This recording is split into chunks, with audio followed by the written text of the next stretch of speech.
La communication visuelle, c'est pas simple. Si vous ne savez pas comment faire pour créer des visuels de qualité sans compétences graphiques, il y a des solutions. Dans cette vidéo, on va voir comment créer ensemble, simplement, une bannière YouTube. Si vous n'avez pas encore la version pro de Canva, vous pouvez la tester gratuitement sur www.digiselling.com/canva. Le lien est en description. Et avant d'aller plus loin, vous pouvez aussi trouver en description une liste d'outils offertes pour développer votre business à l'ère du digital. Et si les tutos Canva vous intéressent, pensez à vous abonner et à activer la petite cloche pour ne rater aucun tuto. Une fois connecté, on se retrouve dans l'accueil de Canva. Pour pouvoir trouver votre visuel à la bonne dimension, il vous suffit de taper dans la barre de recherche « Illustration de chaîne YouTube » ou d'autres choses si vous voulez faire un autre visuel. Une fois l'élément sélectionné, on peut retrouver beaucoup de modèles correspondant à la dimension du visuel recherché.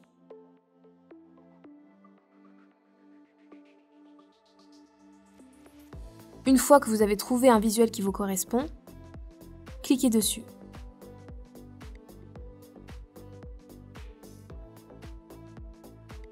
La première chose à faire, c'est de renommer son document pour le retrouver facilement. Vous pouvez voir que les modifications sont enregistrées automatiquement.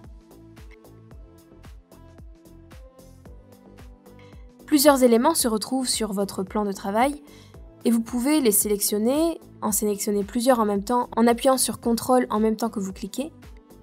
Puis vous pouvez tout modifier, les couleurs, les formes, etc. Il vous suffit de sélectionner un élément, puis de modifier sa couleur.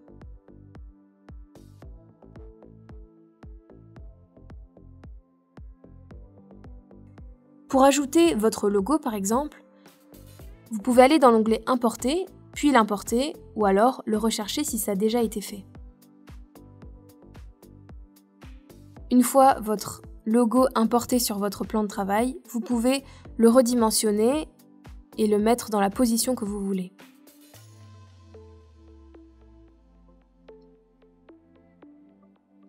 Vous pouvez ensuite modifier les éléments de texte en cliquant dessus, en sélectionnant le texte à modifier, et vous pouvez mettre les informations qui vous correspondent.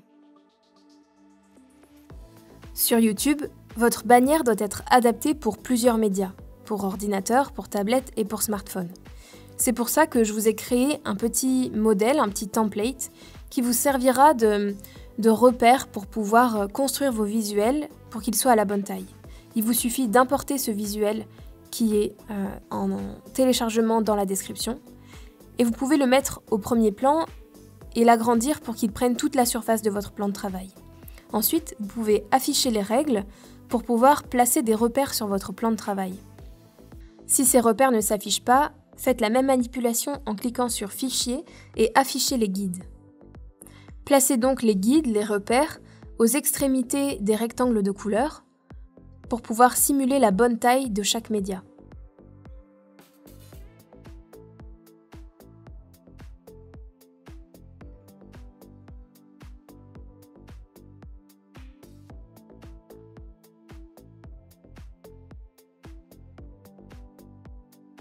Vous pouvez agrandir l'échelle pour pouvoir être plus précis dans le placement de vos repères. Et une fois les repères placés, il vous suffira de sélectionner le visuel modèle et de le supprimer.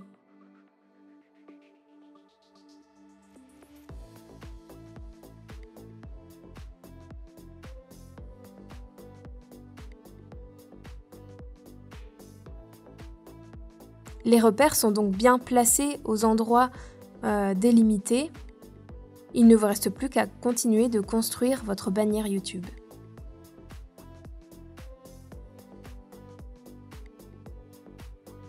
Grâce aux repères, vous pouvez replacer vos éléments pour qu'ils puissent être toujours visibles.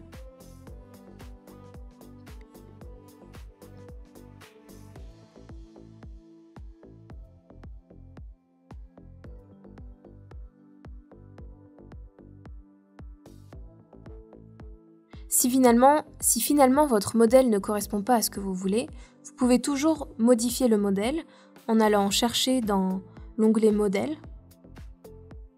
Et une fois que vous avez trouvé un modèle qui vous correspond, cliquez dessus.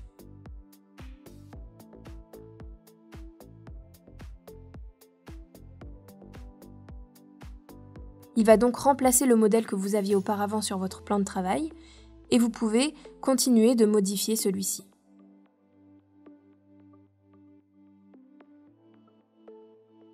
Comme tout à l'heure, cliquez sur un élément pour y changer sa couleur. Vous pouvez aussi changer l'opacité grâce à l'option d'opacité.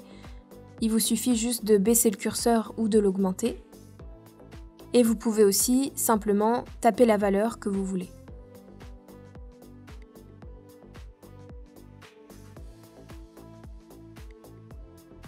Vous pouvez toujours modifier les textes.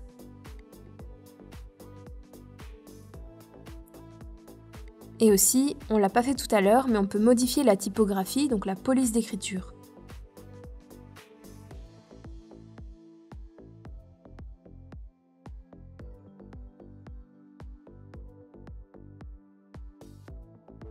Vous pouvez aussi modifier les photos en allant dans l'onglet Éléments, puis Photos.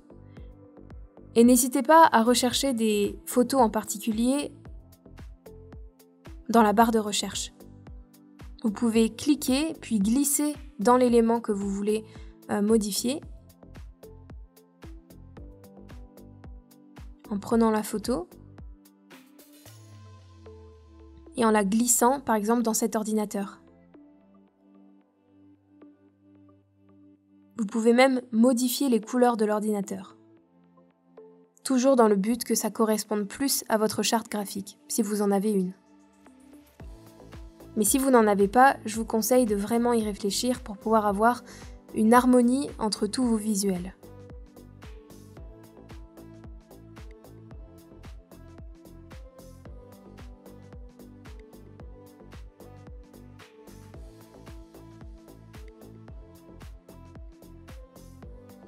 On peut voir que sur certains textes, il y a un effet d'appliquer et pour le modifier, il vous suffit de cliquer sur Effet en ayant toujours bien sélectionné le texte correspondant. Vous pouvez donc modifier certaines valeurs comme l'épaisseur, etc. Toujours modifier la couleur et modifier même l'effet. Vous pouvez aussi en appliquer aucun. On va rester sur l'effet de base qui était plutôt pas mal. Et cette fois, on va tout supprimer pour avoir un document vierge, comme si au début on avait cliqué sur Visuel vierge. Et ici, on va créer totalement notre visuel. Pour cela, vous pouvez aller chercher dans Éléments et dans Graphique ou autre chose. Vous pouvez trouver plein de petits éléments, des formes, des illustrations qui vous permettront de construire votre visuel avec plein d'éléments. Bien sûr, il y en a des gratuits et il y en a des payants pour la version pro. Une fois que vous avez trouvé votre élément qui vous correspond, vous pouvez le placer sur votre plan de travail. Et aussi, vous pouvez placer du texte avec une mise en forme prédéfinie, une mise en forme modèle.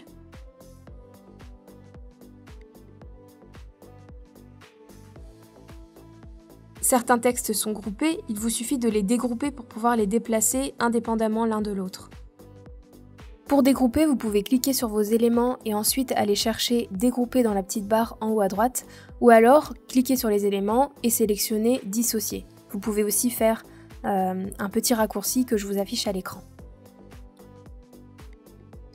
Une fois que vous avez placé vos éléments, comme tout à l'heure, vous pouvez modifier les couleurs et ajuster alors votre mise en page. Et vous pouvez aussi les positionner automatiquement grâce à l'option Position. Vous pouvez centrer vos éléments, les placer à droite, à gauche, en haut, en bas. Et tout simplement les glisser à l'aide de la souris pour les repositionner aussi. Pour changer l'arrière-plan, il vous suffit de cliquer sur l'arrière-plan. S'il n'y a aucun élément, vous allez pouvoir sélectionner la couleur qui se changera du coup selon la couleur que vous avez choisie.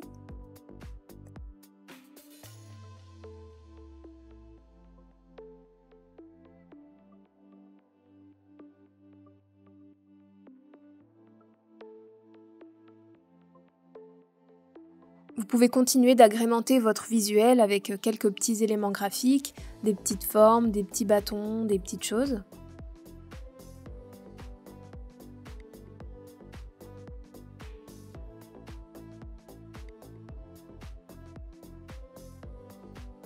Pensez toujours à bien rechercher dans la barre de recherche pour trouver des éléments qui vous correspondent et que vous avez envie de mettre.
Une fois votre mise en page terminée, il vous suffira de télécharger votre visuel à l'aide du bouton télécharger en haut à droite,